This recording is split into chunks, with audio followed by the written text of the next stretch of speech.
supposed to be there. Wasn't a guy my size playing.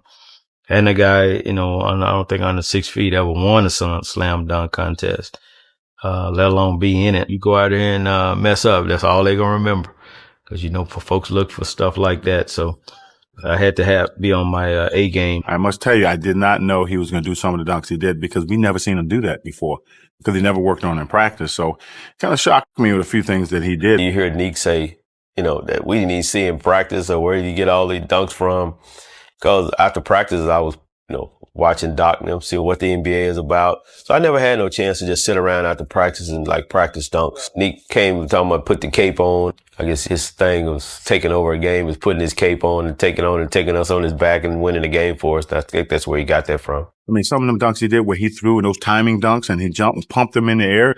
I don't know too many guys can do that who's bigger than he is. You have to give Spud a lot of credit for his brain, because he threw the ball up there and went and got it. He couldn't do a 360 with the ball in his hand.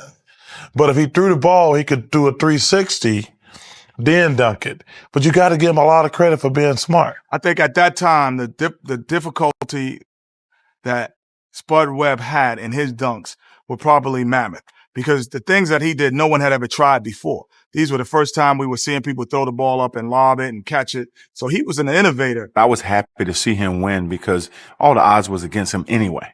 So it's not like anybody gave anything to Spud. I mean, he earned his right to be there. Every store you walk in, anywhere you go, they all say they were there. The arena only holds 20,000. I bet 100,000 people have told me they were there. But Doc Rivers told me, he said, man, you're going to never live that down. And he wasn't joking. And everywhere you go, somebody asks you, can you still dunk? Can you touch the ceiling? It's just, but, that's why I started getting out of dunk contests, because you want to be known as a basketball player, not a sideshow. But I'd never live that down.